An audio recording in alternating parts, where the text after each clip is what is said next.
From the monday.com offices in New York City, this is The Bottom Line, where top marketing experts discuss the revolution happening in the industry of marketing. Let's get into it.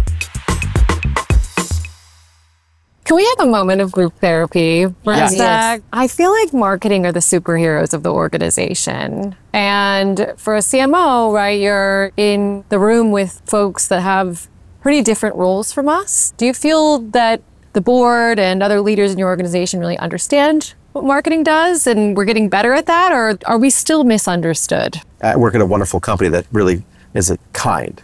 But when you look at the CEO, the CFO, and the COO, you know, the head of legal, their personality type compared to the CMO is just, we're just different.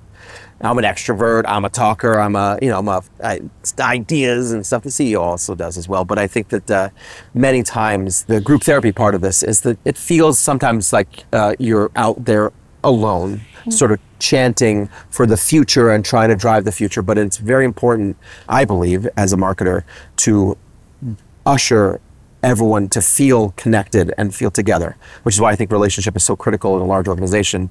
You have to make everyone feel like we're all responsible for the brand. We're all responsible for the growth of the company and marketing and visibility. And so it's just easy to say the CMO is like always going to get fired because no one likes that guy. It's unfair, but it's also not true because the CMO is always interested in their playbook of like, I know how to make this brand move and I know the 5 things we need to go do over the next 3 years and those need to happen. And then when they're done, it's like, what else can I go do here? I have to figure out another path. And I think that many times the CMO gets that sort of the one who moves on. But like if you are with a company that believes in the vision of what you're trying to execute and you're making certain that you're bringing everyone along for the journey, it is a group project versus a singular human being driving the growth of and the story of the brand.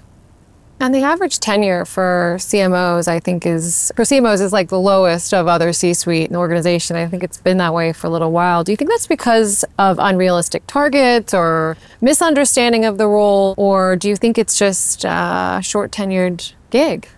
I imagine in every company is different and every situation is different. What I have seen in some cases, it's number one, everybody's a CMO. Like not everyone in the executive team considers themselves a lawyer or an engineer or a product developer, but because everybody has a TV or an Instagram account, somehow their personal opinion, they believe that they are the customer. And when you're in a company where you have an executive team that believe that they are the customer, that's a problem. Because even if they are a customer of the product, they are not the customer of the product. And they tend to just assume that if they don't like the ad, then the ad is bad, right? The second one is timeline in which a CMO can drive change. At the bottom of the funnel can be fast, but if you really are tasked with repositioning a product or building growth in the long term, like when you see people that have tenures of a year, what could you achieve in a year? Like you're barely getting insights. Repositioning a brand takes years. So when they're expecting to see the results of your work within a year, that's not how long it takes to build a brand and to get insights and to kind of like move in the right direction. So I think we are expected to drive results too quickly in some cases. And I'm sure that a lot of CMOs end up leaving before you can even see if their work was good. I think that the question is, I'd love to see in the research, within those short CMO tenures, how many of those were circumstances where the CMO decided to leave versus asked to leave? That's a very different story. Yeah, super interesting.